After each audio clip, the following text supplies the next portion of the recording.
Listen anytime, anywhere to News Talk 1010 Toronto through your Apple CarPlay or Android Auto. Jerry Agar continues.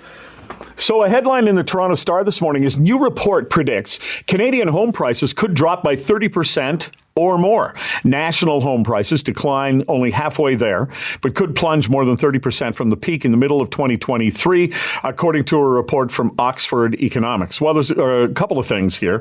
One is that the national situation is not necessarily the GTA situation, but getting just outside the GTA.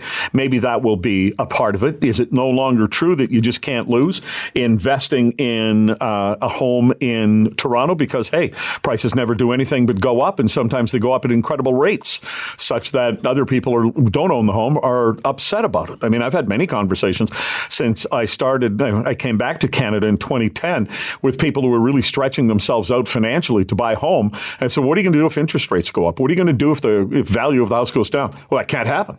That can't happen has been the belief of some people.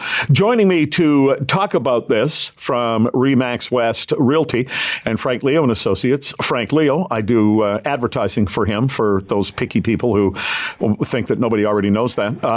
Get that proviso out there, Frank. But good morning. Good morning, Jerry. So how are you reacting to this story? Well, it's the title says it all. Prices could go down. And that is true. Anything could happen. You know, it's a matter of what the powers that be want to happen. And what do you mean by that? Do you think that prices are controlled by somebody running it with strings like a puppet? They think it's you, the realtor, that's doing that. Well, not as directly as you said, like a puppet, but I mean, there's factors that come into play that affect the real estate market, and interest rates have gone up recently to adjust for the inflation, and that has definitely affected the amount of disposable income that families have because it costs more to service a mortgage, right? So we know that. But let's say, for example, Trudeau wants to, call an election, and if he wants to get elected, having a better economy might be good, and he could change, the interest rates, for example, and all of a sudden things are better. So it all depends on what, the Bank of Canada does, and if there's immigration, there's no immigration. There's a lot of variables that come into play. So anything could happen. It's the powers that be that are going to control that.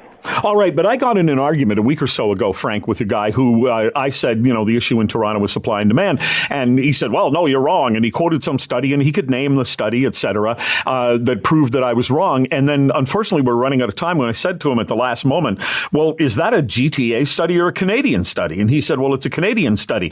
I don't think the market in the GTA has anything to do with anything across Canada other than maybe Vancouver. I agree. It's a different market. It's a big city, and it has different issues that it's dealing with. But the bottom line is that, a home is something people need. And so aside from those investors, the best time to get into a home is when you can, because long-term, there's no greater investment. We know that. But people who are trying to invest and get into the market, there's a lot of variables that are out there, and the government, the Bank of Canada, and the economy is all part and parcel of controlling that. The best example, Jerry, was during COVID. We were all shut down, right? Yep. Now, what do you think happens if everybody's at home and not working? The economy will collapse. That didn't happen. It was a surge in the economy because the government stepped in and made some decisions to give money to businesses and to the individuals, and the market skyrocketed. All economic factors pointed to a decline. Everything but a decline happened. All right. Now, when I look at this article, which is based on a report, the Sun or the Star is carrying it, and there's a paragraph, in the worst case scenario, if there's a recession and a surge in defaults and insolvencies, the housing price, and they're talking about across Canada, not the GTA as we talked about specifically, could fall as much as 48%. I mean, there's got to be people who read that article this morning and own homes and had a heart attack, Frank. Absolutely. And, if that happened, then it would be bad. But is that going to happen is the question.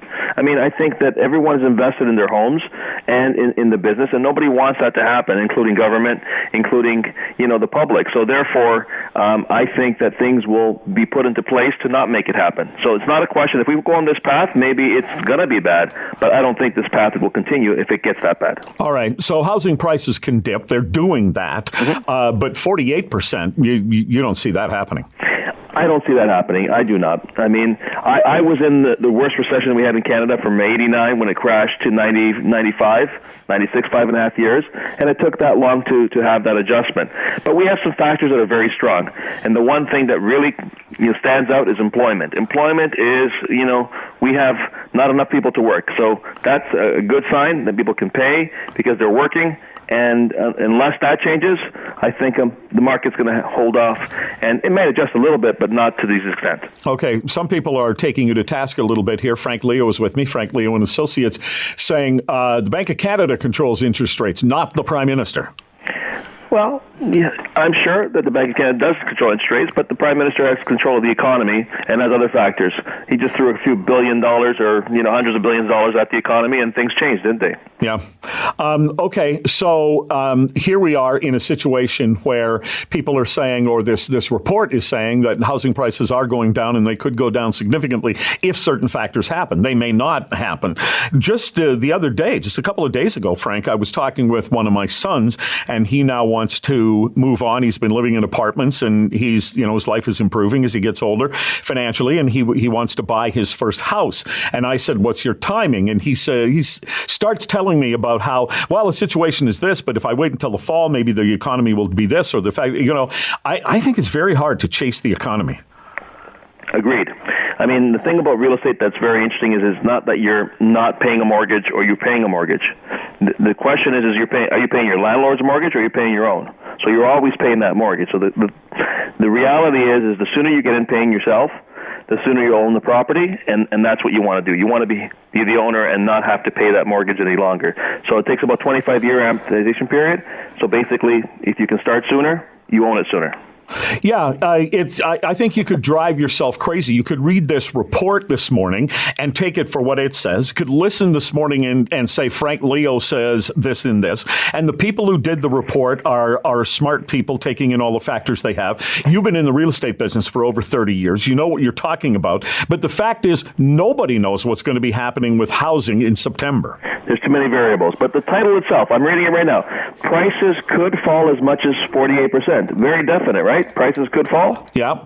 It's a question, right? It's not a statement. So, there's so many variables out there. Anything could happen, but I believe that the overall good is not for real estate to plummet to these levels. What I have found from my own personal experience in having bought and sold a number of houses is that because of how things worked out in my career and choices that my family and I made, while the kids were involved, my wife and I made and foisted on the kids, it was, to move to a new town, is that we didn't gain in the real estate market the way we could have because we didn't stay long enough. Even though I was a victim of the housing collapse in the United States, I was only a victim of it because I also simultaneously lost my job and had to move. Otherwise, I would have stayed in the house, and eventually things would have recovered. If you buy a house and you're going to live in it for a while, you'll be okay. Agreed. That's right. So time in the market is the key, not timing the market. You know what? A guy named Ron just sent a text message that is almost exactly what you said, Frank. It reads, it's not timing the market, it's time in the market. If you can get into a house and you stay there, then eventually it's all going to work out. So it's interesting to read this article and to talk to you about it. But the most important word in this headline in the Star is could. Absolutely. That covers all bases, right? It could go up, it could go down, anything could happen. But the reality is this: the weather is going to be cold, it rains, you can't live outside, and you need a home. So get in there as soon as you can, because that's going to be the best long-term investment for the average family. Yeah. Can you afford the house that you're going to buy? And but there's a stress test now, isn't there, to factor in that interest rates could go up? That's been there for quite a while. Yes, there's a 2% stress test, which means that you have to qualify for a couple of percentage point higher, just in case the interest rates do rise. So there was that in place before, and the real people who are in trouble are the ones who may have gone a little bit outside of their comfort zone and been a little bit more risky and bought investments, and stretched themselves. And so those people, yes, I mean, but that's investing. It's not home ownership for the family, that they need a home. It's trying to capitalize on the market and make money. And okay. As you can make, you could lose, right? Frank Leo, thanks very much. It's 10:30. News Talk 1010 time. Saver traffic.